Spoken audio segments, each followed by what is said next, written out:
Hello students, my name is Harish Gaur and we are going to discuss another topic of mental ability, that is DICE test.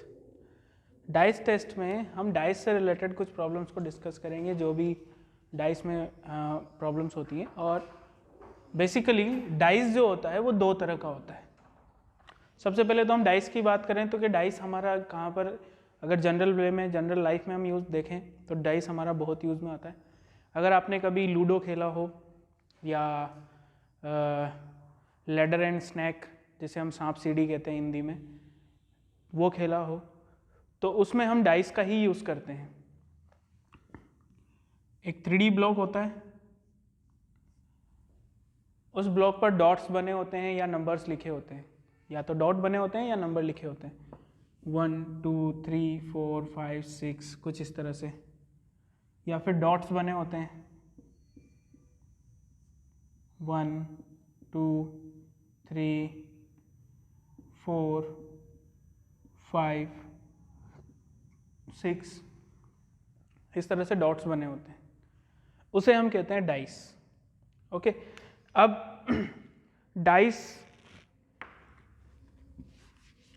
पर questions कैसे बनते हैं और उनको कैसे solve किया जाता है वो हम इस लेक्चर में डिस्कस करेंगे।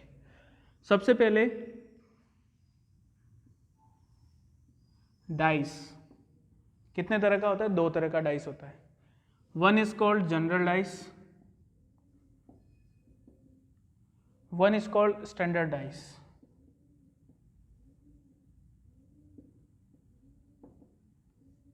हम जो हमारे गेम्स के लिए यूज करते हैं, लूडो के लिए, लैडर एंड स्नैक के लिए, वो स्टैंडर्ड डाइस होता है।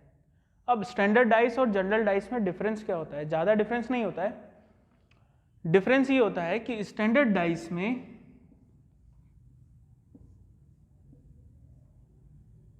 जो नंबर्स लिखे होते हैं, भाई डाइस जो होता है एक क्यूबिकल शेप होता है। अब क्यूब में 6 फेस होते हैं तो 6 ही नंबर्स होंगे। तो जो नंबर्स लिखे होते हैं वहाँ उन नंबर्स में ऑपोजिट नंबर्स का सम 7 होता है। स्टैंडर्ड डाइस में sum of numbers on opposite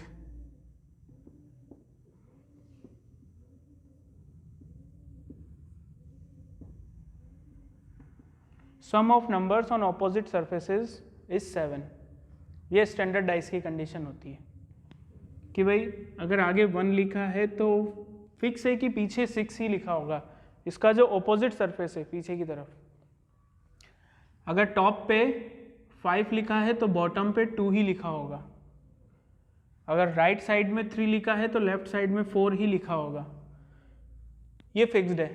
standard dice में ऑपोजिट फेसेस का सम 7 होता है। This is called standard dice. अब जनरल डाइस की हम बात करें तो देखो, जनरल डाइस में ज़्यादा कुछ नहीं, बस ऑपोजिट का सम 7 हो या ना हो, ऑपोजिट का सम 7 हो या ना हो उससे कोई फर्क नहीं पड़ता। Sum of one adjacent pair, sum of at least one adjacent pair is 7। कम से कम एक एडजेसेंट पेयर का सम 7 होना चाहिए। अब एडजेसेंट का मीनिंग क्या हुआ? एडजेसेंट का मतलब ऐसे दो फेसेस जिनका कॉमन एज हो,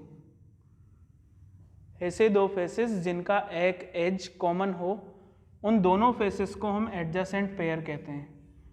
ये फ्रंट फेस और ये राइट फेस, इन दोनों का एज कॉमन है, तो इन दोनों एडजेसेंट पेयर का सम 7 होना चाहिए। सम ऑफ नंबर्स, जैसे कि यहाँ 1 है तो इधर 6 होना चाहिए। बाकी चाहे भले 5 के अपोजिट में 2 हो, 4 के साइड में 3 हो, बट एक कम से कम एक एडजेसेंट पेयर का सम 7 होना चाहिए, तो वो जनरल डाइस बन जाएगा।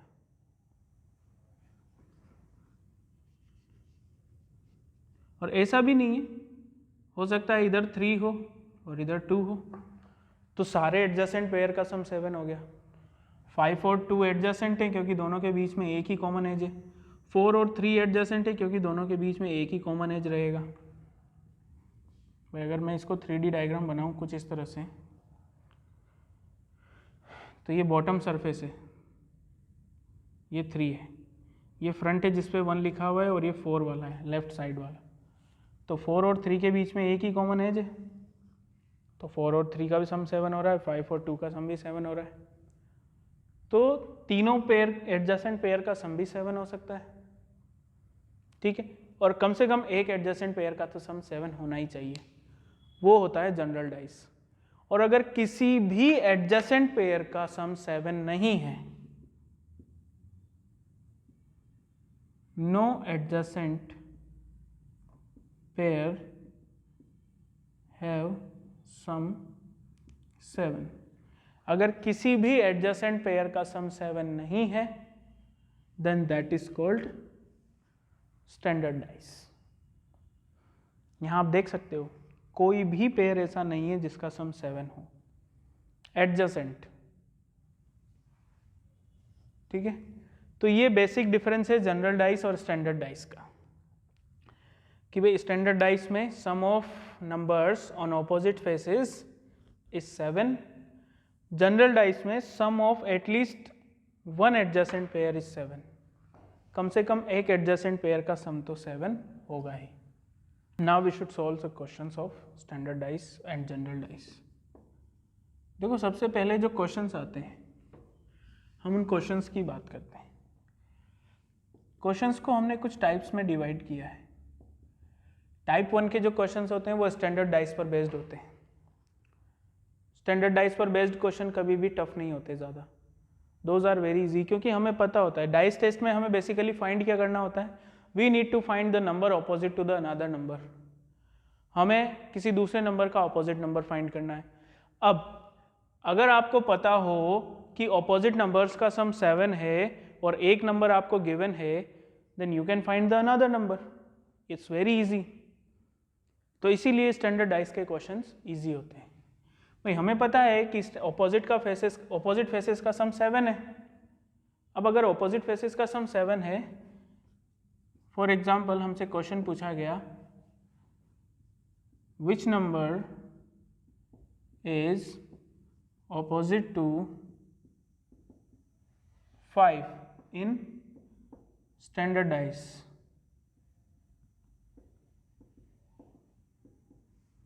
तो हमें डायग्राम बनाने की या कुछ सोचने की भी ज़रूरत नहीं है, हमें पता है कि स्टैंडर्ड डाइस में सम ऑपोजिट का 7 होता है, तो 5 का ऑपोजिट नंबर क्या होगा, 2 होगा।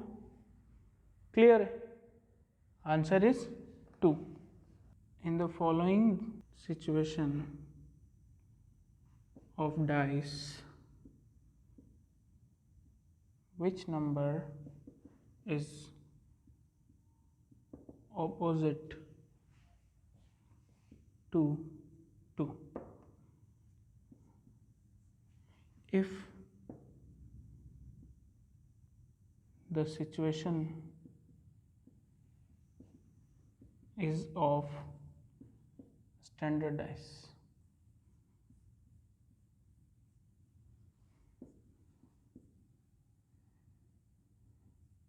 गिवन सिचुएशन में 2 का अपोजिट नंबर क्या होगा अगर सिचुएशन स्टैंडर्ड डाइस की है। तो ऑब्वियसली अगर सिचुएशन स्टैंडर्ड डाइस की है तो 2 का अपोजिट नंबर जो होगा वो क्या होगा, 5 होगा, क्योंकि ऑपोजिट का सम 7 होता है।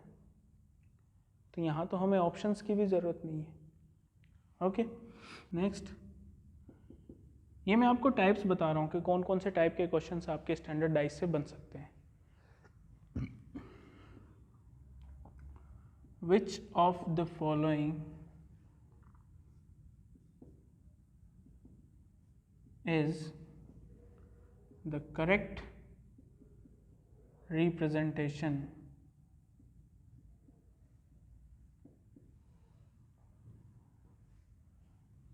of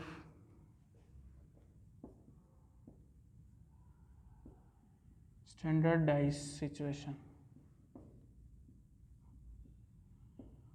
गिवन ऑप्शंस में से या गिवन जो डायग्राम्स हैं उनमें से कौन सा करेक्ट रिप्रेजेंटेशन है स्टैंडर्ड डाइस सिचुएशन का। 4 ऑप्शन है हमारे पास।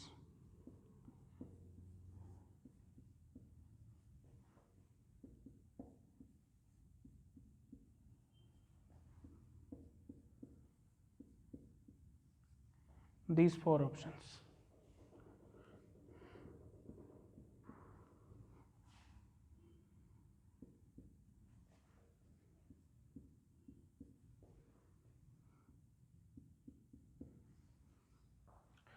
इन चारों में से हमें ये बताना है कि कौन सा जो ऑप्शन है वो स्टैंडर्डाइज सिचुएशन को रिप्रेजेंट कर सकता है, करेक्टली रिप्रेजेंट कर सकता है। तो अब देखिए स्टैंडर्डाइज सिचुएशन का रूल क्या था, ऑपोजिट का सम 7 होता है, किसी भी एडजेसेंट पेयर का सम 7 नहीं होना चाहिए। तो हमें यहाँ वही चेक करना है, क्या किसी एडजेसेंट पेयर का सम 7 हो रहा है, अगर हो रहा है तो वो जनरल होगा, नहीं हो रहा है तो स्टैंडर्डाइज होगा। 6 + 1 7, it's a generalized. 4 + 3 7, it's a generalized.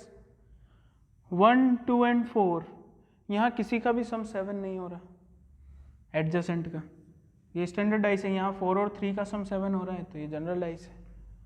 तो हमें तो केवल ये चेक करना है क्या किसी एडजेसेंट पेयर का सम 7 है, अगर है तो वो जनरलाइज है, if not then that is standardize. तो ये 2 टाइप के क्वेश्चन आते हैं, या तो आपसे कोई नंबर पूछा जाएगा ऑपोजिट 4 का अपोजिट 2 का अपोजिट नंबर क्या होगा। अगर नंबर पूछा जाता है तो हमें पता है ऑपोजिट का सम 7 होता है, भाई 1 to 6 ही नंबर पूछे जाते हैं। अगर नंबर्स की बात होगी तो वो 1 to 6 होंगे, अगर लेटर्स की बात होगी तो वो A to F होंगे। और अगर कुछ दिया जाता है तो फिर क्वेश्चन में मेंशन्ड होगा, भाई अगर सिंबल या डायग्राम कुछ कहा जाता है तो। Most of the time standardize का जब भी क्वेश्चन आता है ओनली नंबर्स में ही डील किया जाता है, नंबर से ही रिलेटेड होता है। तो 1 to 6 तभी तो हम सम 7 का पता कर पाएंगे। और अगर नंबर्स नहीं गिवन है तो इसका मतलब वो क्वेश्चन भी स्टैंडर्डाइज का नहीं है, फिर वो क्वेश्चन ऑटोमेटिकली जनरलाइज में चला जाएगा, फिर वहाँ पर एक सिचुएशन नहीं गिवन होगी हमें, क्योंकि अगला टाइप आता है टाइप 2। टाइप 2 से सारे क्वेश्चन जनरलाइज पर बेस्ड होते हैं, टाइप 2, टाइप 3, टाइप 4 सभी टाइप के क्वेश्चन जो हैं वो जनरलाइज के क्वेश्चन हैं। ओनली टाइप 1 वाले क्वेश्चन ही स्टैंडर्डाइज के थे। तो देखो जनरलाइज की प्रॉब्लम है। अब जनरलाइज में किसी भी नंबर का ऑपोजिट नंबर फाइंड करने के लिए we need at least 2 situations of a dice. एक ही डाइस की 2 सिचुएशन हमें कम से कम पता होनी चाहिए। 2 सिचुएशन का मतलब ये है कि एक ही डाइस को हम 2 तरह से देख सके। 2 पहलू, भाई एक सिक्के के 2 पहलू होते हैं, यहाँ तो 6 पहलू हैं, 6 फेसेस है, तो हमें 6 में से कम 2 फेसेस का तो पता होना चाहिए। तो जनरल डाइस के क्वेश्चन को सॉल्व करने के लिए मिनिमम 2 सिचुएशंस हमारी रिक्वायर्ड होती हैं। फॉर एग्जाम्पल, पहले हम कोई एग्जाम्पल ले लेते हैं। Which number is opposite to 3 in following situations of a dice.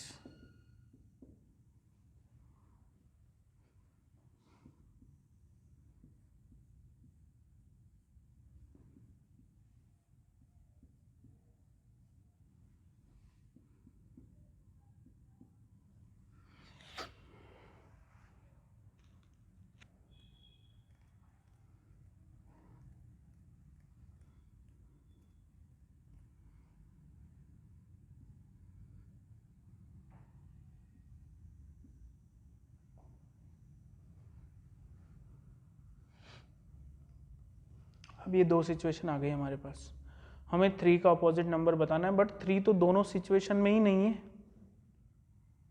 अब यहाँ इसे सॉल्व करने के 2-3 तरीके हैं हमारे पास, 2 और 3 वेज, 2 या 3 तरीकों से हम इस क्वेश्चन को सॉल्व कर सकते हैं। एक मेथड है लॉन्ग, थोड़ा सा लंबा मेथड है, जिसमें हम क्या करेंगे, डाइस का ओपन डायग्राम बनाएंगे, ओपन सिचुएशन, कि भाई अगर डाइस के सारे फेसेस को खोल के रख दिया जाए तो वो किस तरह का दिखेगा। तो जब भी ओपन सिचुएशन बनाई जाती है, जब कभी भी ओपन सिचुएशन बनाई जाती है तो हम उसको इस क्रॉस के साइन की तरह बनाते हैं, कुछ इस तरह से।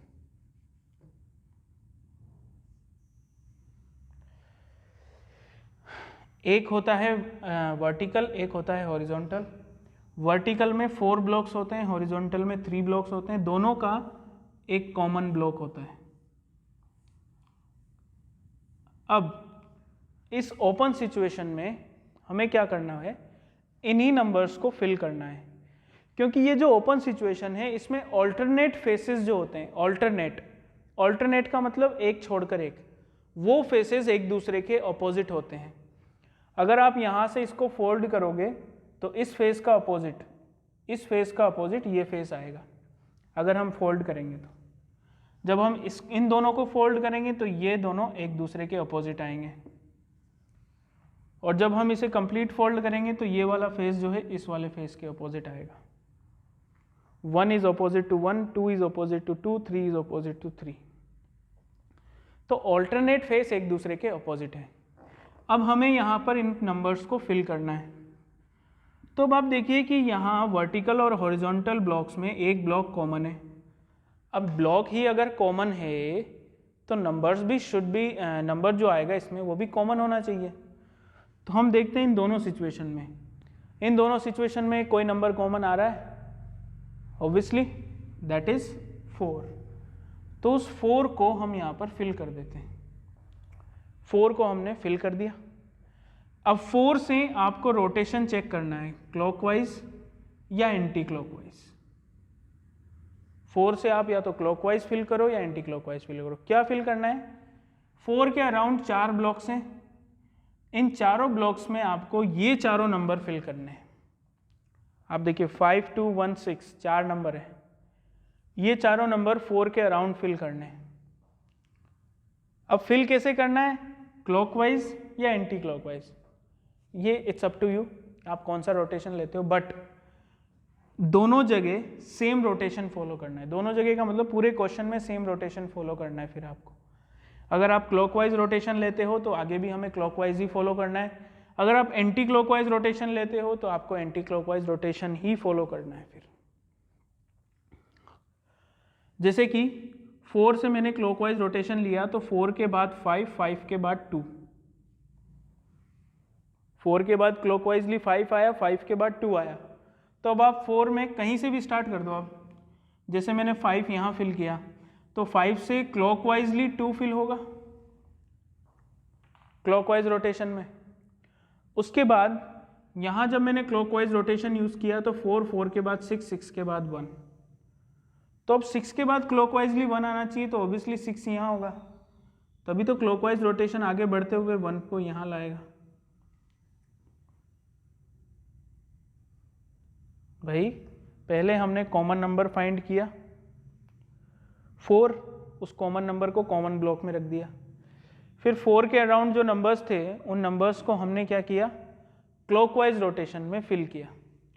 तो क्लॉकवाइजली 5, 5 के बाद 2 आ रहा है, तो 5 को आप कहीं भी अरेंज कर सकते हो, नॉट कंपलसरी कि मैंने जहां अरेंज किया वहीं करना है। मैं इस 5 को इस जगह से हटाकर 2 की जगह भी अरेंज कर सकता हूं।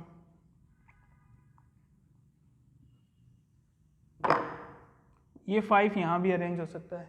फिर 5 से क्लॉकवाइजली 2 यहाँ आ जाएगा, 2 से फिर आगे 6 और 1 को, तो 6 और 1, इससे कोई इफेक्ट नहीं पड़ेगा। पिछले डायग्राम में जब मैंने 5 को यहाँ अरेंज कर रखा था तो उसके अपोजिट में 6 आ रहा था, जब मैंने 5 को यहाँ अरेंज किया तो भी उसके अपोजिट में 6 आ गया। पहले 2 के अपोजिट में 1 आ रहा था, अभी भी 2 के अपोजिट में 1 है, तो उससे कोई इफेक्ट नहीं पड़ा। हम कहीं से भी स्टार्ट कर सकते हैं। अब एक नंबर रिमेनिंग है, द रिमेनिंग नंबर इज 3, जो इस एम्प्टी ब्लॉक में आ जाएगा। अब ऑल्टरनेट फेज जो है, जब आपका कंप्लीट हो गया ओपन डायग्राम, जो ऑल्टरनेट फेज मैंने बताए थे वो एक दूसरे के ऑपोजिट होंगे। 1 का अपोजिट 2, 4 का अपोजिट 3, 6 का अपोजिट 5। तो आप देख सकते हो हमसे पूछा गया 3 का अपोजिट, तो 3 का अपोजिट क्या होगा? 4 होगा। सो 4 इज द आंसर। तो देखो ये तो था लॉन्ग मेथड कि भाई लॉन्ग मेथड से इसको ऐसे सॉल्व किया जाता है। एक शॉर्ट मेथड होता है शॉर्टली सॉल्व करने के लिए। शॉर्टली सॉल्व करने के लिए क्या है, हमें ये पता है दो तरीके से शॉर्टली हम सॉल्व कर सकते हैं। We know that we have 6 numbers. हमें ये पता है कि भाई 1 से लेकर 6 तक हमारे पास 6 नंबर्स हैं, ठीक है। अब इन 6 नंबर्स में से 4 के एडजेसेंट नंबर, एडजेसेंट टू 4 के एडजेसेंट नंबर कौन कौन से हैं? 5, 2, 1 और 6। 4 नंबर 4 के एडजेसेंट है, 5 भी है, 2 भी है, 1 भी है, 6 भी है। एक नंबर 4 खुद हुआ, तो बाकी जो रिमेनिंग नंबर है लास्ट वो 4 का ऑपोजिट होगा। क्लियर? भाई एक ही तो नंबर बचा जो 4 का ऑपोजिट होगा, दैट इज 3, है ना। ये लॉन्ग मेथड पढ़ना जरूरी है क्योंकि कभी कभी कुछ ऐसे क्वेश्चंस आ जाते हैं जिनमें हमें इस प्रोसीजर को फॉलो करना होता है, अदरवाइज हम आंसर नहीं निकाल पाते। तो इसका सीखना भी ज़रूरी होता है, वरना तो शॉर्ट ट्रिक है निकालने के लिए। दूसरा तरीका क्या है, आप देखिए 4 से मैंने क्लॉकवाइजली इनको नोट किया, 4, 4 के बाद 5, 5 के बाद 2। यहाँ भी मैंने 4 से क्लॉकवाइजली नोट किया, 4 के नीचे 4 को नोट करके, 4, 4 के बाद 6, 6 के बाद 1। ये जो नंबर एक दूसरे के सामने लिखे हुए हैं ना, these numbers are opposite to each other. These numbers are opposite to each other. 5 का अपोजिट 6 है, 2 का अपोजिट 1 है। अब 4 का अपोजिट तो 4 हो नहीं सकता क्योंकि एक ही डाइस में एक नंबर 2 बार तो आ नहीं सकता। तो जो मिसिंग नंबर है उसको आप रिप्लेस कर दो, तो 4 का अपोजिट क्या हो जाएगा? 3 हो जाएगा। तो ये दो तरीके हैं, 3 तरीके हैं जिससे हम अपोजिट नंबर फाइंड कर सकते हैं जनरल डाइस में, ओपन सिचुएशन या शॉर्ट मेथड। एक अगला टाइप का क्वेश्चन हो रहा था, जैसे कि हम क्वेश्चन पूछते हैं, which number is opposite to 5 in the following situations of dice. Given situation में तो हमें 5 का अपोजिट निकालना था। नंबर्स आर 1, 5,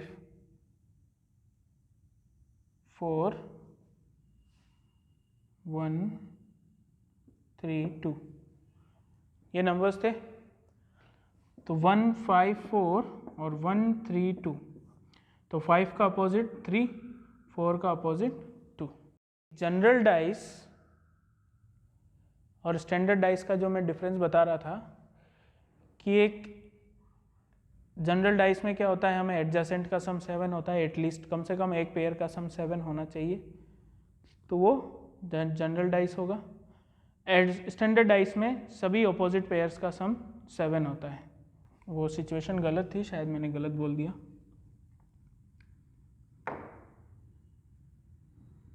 तो यहाँ पर 5 का अपोजिट क्या आ गया हमारा? 3 आ गया। अच्छा, अब अगर हम पूछें which number is opposite to 1 और हमें सिचुएशन दिए जाए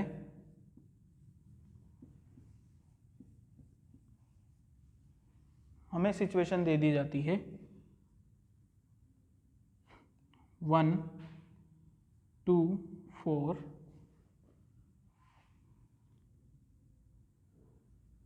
6, 4,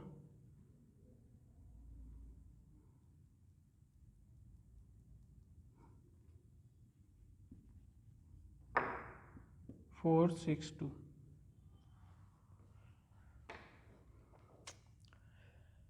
अब हमें यहाँ पर 1 का अपोजिट नंबर बताना है, but we have a silly problem. एक छोटी सी प्रॉब्लम आ गई हमारे सामने। हम अभी तक जो जनरल डाइस के क्वेश्चन सॉल्व करते आ रहे थे उनमें क्या था, एक ही नंबर कॉमन आ रहा था, बट अब हमारे सामने क्या है, दो नंबर कॉमन आ गए।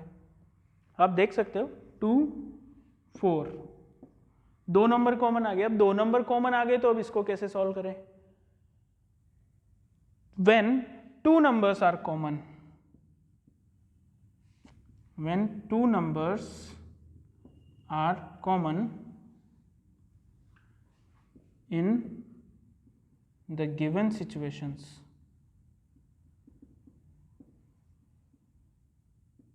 of a dice, then uncommon numbers are opposite to each other.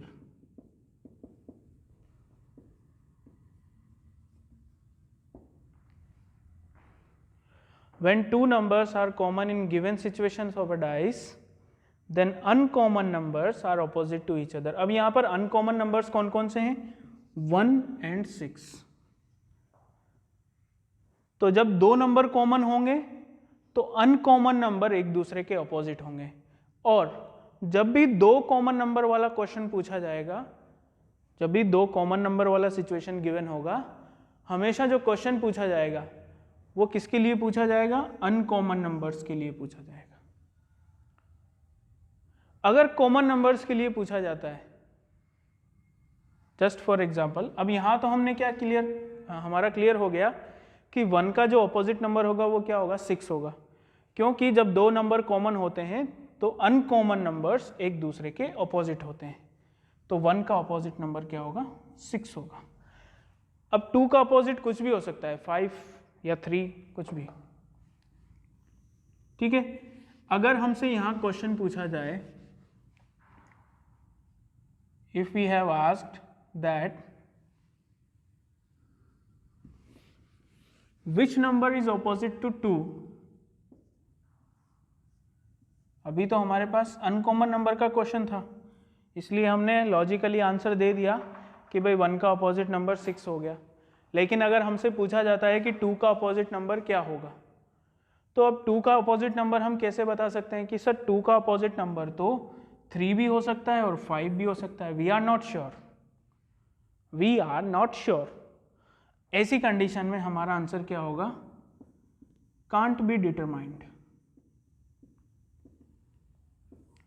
अगर दो नंबर्स कॉमन हैं और उन कॉमन में से किसी एक नंबर का ऑपोजिट नंबर पूछा जाता है तो हमारा आंसर कांट बी डिटरमाइंड होगा, ठीक है।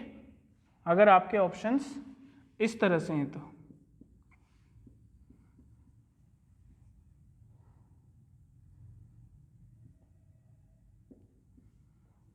3, 5, 6 कांट बी डिटरमाइंड, तो हमारा आंसर क्या होगा? Can not be determined. लेकिन अगर आपके ऑप्शंस थोड़े से बदल जाएं, यहां पर 2 का अपोजिट पूछा है तो एक तो हो गया 1 और एक हो गया 4।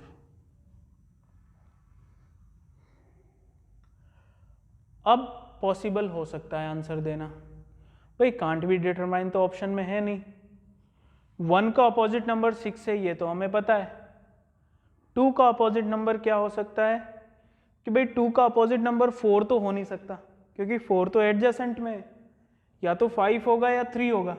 5 is not in the option, तो पॉसिबली 2 का अपोजिट नंबर क्या होगा? 3 होगा।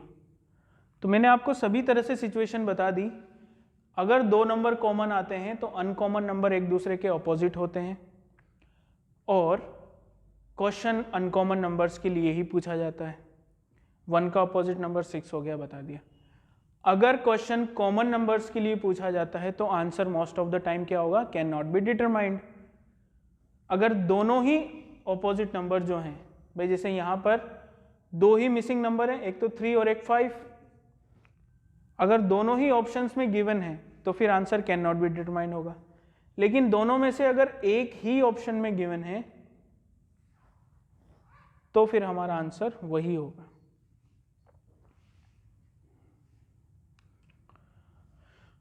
तो ये जनरल डाइस की सिचुएशन थी।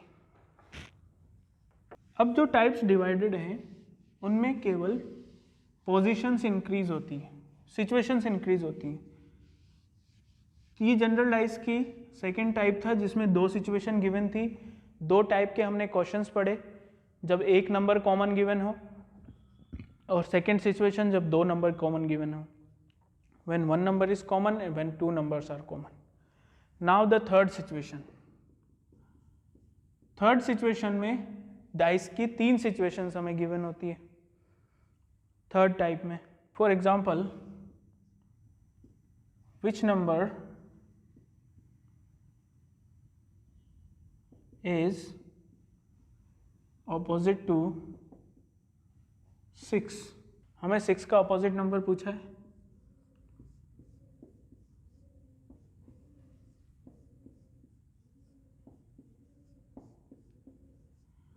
Three situations are given. 3, 1, 5, 2.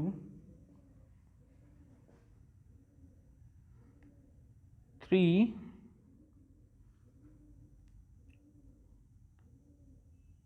4, 1.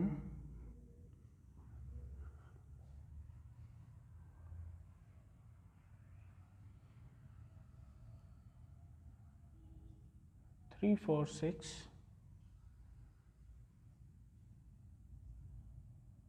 2, 6.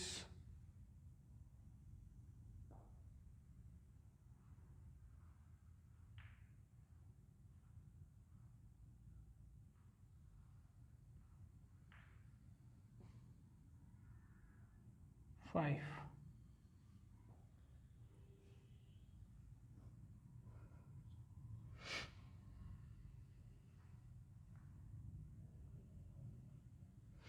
तो अब यहाँ पर अगर हम देखें, हमसे क्या पूछा है, which number is opposite to 6?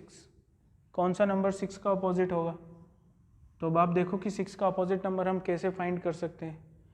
भाई आप चेक करो कि कोई, देखो सिचुएशन 3 गिवन हो, चाहे 4 गिवन हो, चाहे 5 गिवन हो, कितनी भी सिचुएशन गिवन हो, वैसे 4 से ज़्यादा सिचुएशन गिवन नहीं होती है, तो चाहे 2 सिचुएशन हो, चाहे 3 सिचुएशन हो, चाहे 4 सिचुएशन हो, हमें क्या करना है, केवल वही सिचुएशंस यूज़ करनी है जिनसे हमारा आंसर निकल सकता है।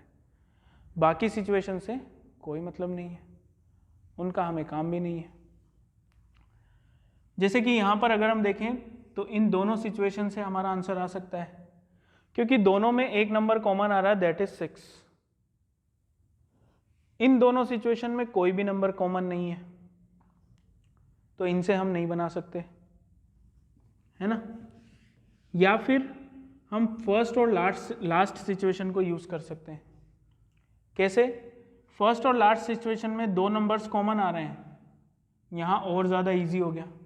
अभी अभी हमने पढ़ा कि भाई जब दो नंबर कॉमन आते हैं तो अनकॉमन नंबर एक दूसरे के अपोजिट होते हैं।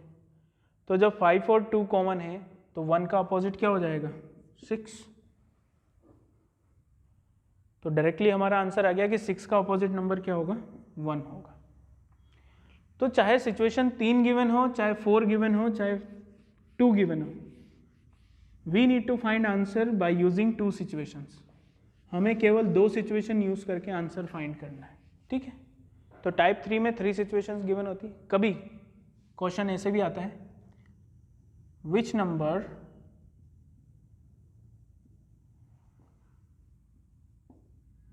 Should be replaced by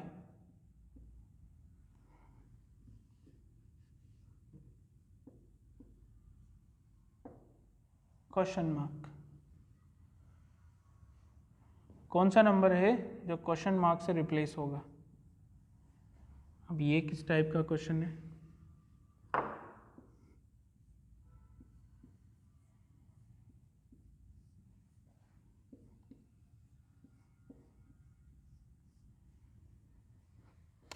Three situations are given.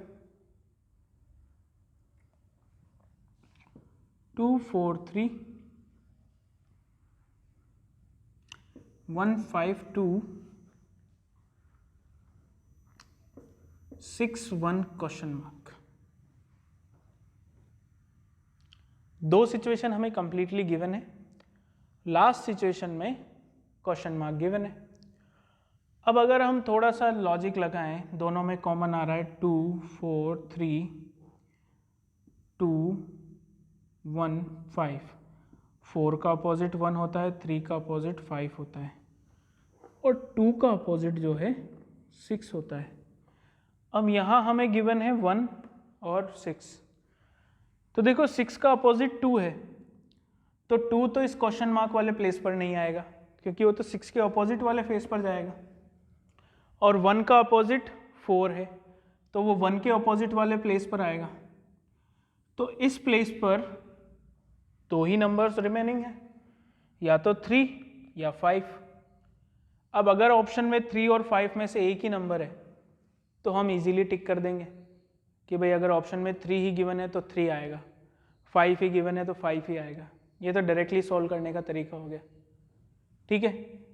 लेकिन अगर दोनों ही ऑप्शन में दे दिए, like options are 4 5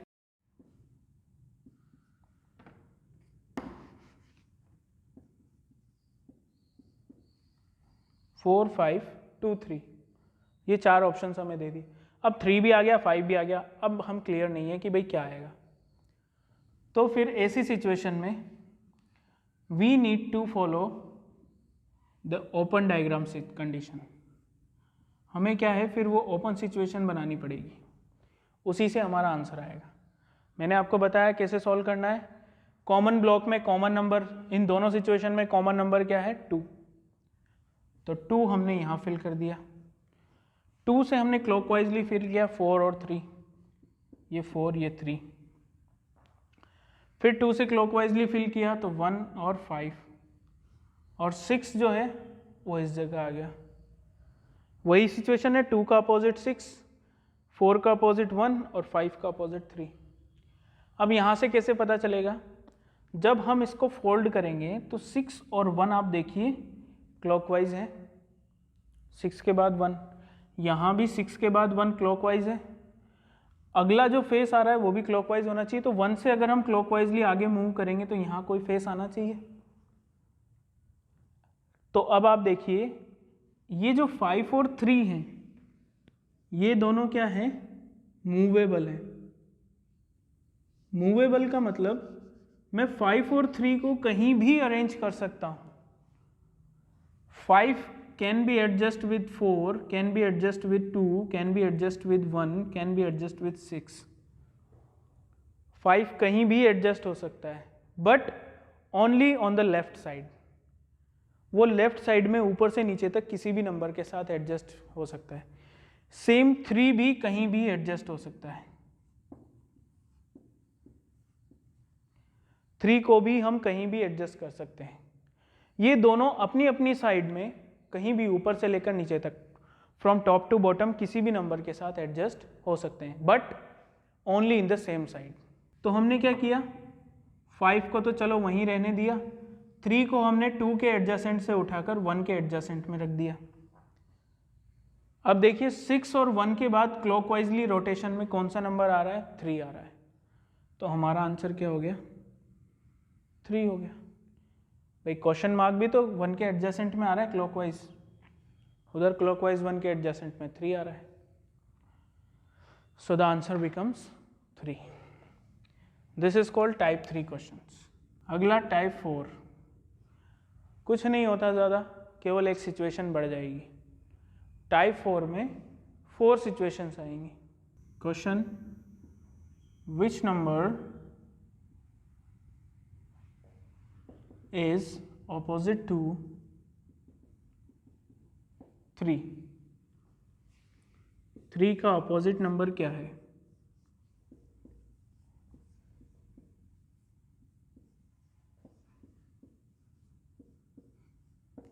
We have given 4 situations. Doesn't matter. 3 6 1, 2 5 4, 5 3 1, 3 2 6। ये 4 सिचुएशन हमें गिवन है। अब जैसा मैंने आपसे कहा, हमें केवल वही 2 सिचुएशन यूज़ करनी है जिनसे हमारा आंसर निकल जाए बस, बाकी 2 सिचुएशन से कोई मतलब नहीं। हमें 3 का अपोजिट नंबर देखना है। कोशिश किया करो कि कोई ऐसा पेयर फाइंड करने का जिसमें 2 नंबर कॉमन आ जाए और अनकॉमन जो नंबर हो वो ये हो जो यहाँ पर पूछा गया है, ठीक है। तो उससे हमें डायरेक्टली आंसर मिल जाएगा। तो अब जैसे कि हम देखें 2 नंबर कॉमन, 6 और 3 कॉमन, 6 और 3 कॉमन, तो 1 का अपोजिट 2 हो रहा है, बट हमें तो 3 का अपोजिट नंबर चाहिए। कहीं भी नहीं आ रहा, कोई बात नहीं, कोई भी 2 सिचुएशन आप यूज़ कर लो, ये दोनों सिचुएशन यूज़ कर लो। यहाँ पर हमने देखा 5 कॉमन है, 5 से क्लॉकवाइज 4 2, यहाँ भी 5 से क्लॉकवाइज 3 1, तो 5 का अपोजिट तो 6 हो गया, 4 का अपोजिट 3 हो गया और 2 का अपोजिट 1 हो गया। वही आया था अभी कि भाई 6 और 3 कॉमन है, तो 1 किसका अपोजिट हो गया, 2 का। वही यहाँ पर है, तो 1 का अपोजिट 2 हो गया, ठीक है। अब टाइप 5, ये हमारा लास्ट टाइप है। टाइप 5 के जो क्वेश्चंस होते हैं सबसे सिंपल टाइप के क्वेश्चंस होते हैं, ये हमारा लास्ट काइंड है। इसमें क्या होता है, हमें अनफोल्डेड सिचुएशन गिवन होती है और उसका फोल्डेड सिचुएशन हमें बताना होता है। लाइक क्वेश्चन में हमें अनफोल्डेड सिचुएशन गिवन है,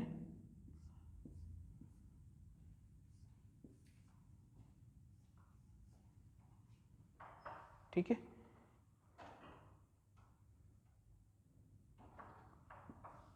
two 1 4 6 5 3, this is unfolded situation. अब हमें ऑप्शंस में क्या है, फोल्डेड सिचुएशन गिवन है, 6 3 2,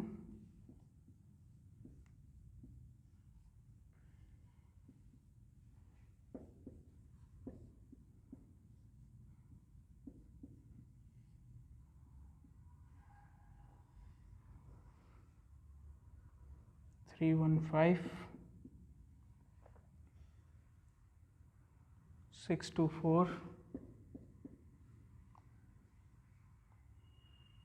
2 3 4।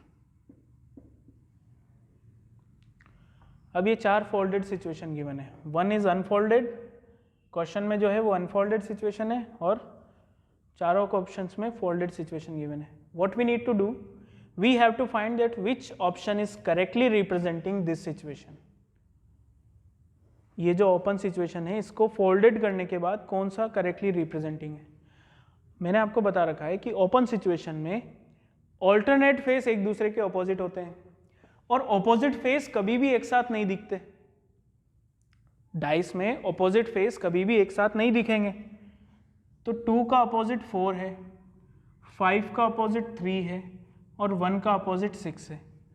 तो अगर 1 दिखा हुआ है, 1 is showing then 6 is not showing, 5 is showing then 3 is not showing, 2 is showing then 4 is not showing।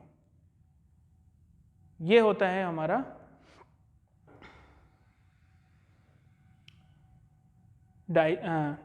Folded situation में। अब देखो यहाँ पर 6 शो हो रहा है, 6 का अपोजिट 1 है, 1 शो नहीं हो रहा। 3 शो हो रहा है, 3 का अपोजिट 5 नहीं शो हो रहा। 2 शो हो रहा है, 2 का अपोजिट 5 नहीं शो हो रहा, 4 नहीं शो हो रहा। यहाँ 5 के साथ 3 शो हो रहा है, तो ये तो रॉन्ग हो गया। यहाँ 4 के साथ 2 शो हो रहा है, ये भी रॉन्ग हो गया। यहाँ 4 के साथ 4 के साथ 2 शो हो रहा है, भाई 4 है, 4 के साथ 2 एडजेसेंट शो हो रहा है, बट यहाँ तो ऑपोजिट है। अगर 4 शो होता है तो 2 शो नहीं होना चाहिए, तो ये भी रॉन्ग है, ये भी रॉन्ग है, ये भी रॉन्ग है। Option A is the correct answer. तो ये है टाइप 5 जिसमें ओपन सिचुएशन गिवन होती है और हमें बताना होता है कि कौन सा फोल्डेड सिचुएशन करेक्ट है। उसके लिए आपको केवल ऑल्टरनेट फेस चेक करने हैं, जो ऑपोजिट होंगे वो एक साथ नहीं दिखेंगे। अगर 5 और 3 एक साथ दिखे तो वो रॉन्ग हो गया, 6 और 1 एक साथ दिखे तो वो रॉन्ग, 2 और 4 एक साथ दिखे तो वो रॉन्ग। जहाँ नहीं दिखेंगे वो करेक्ट आंसर है। ओके, तो ये है हमारा डाइस टेस्ट। Thank you.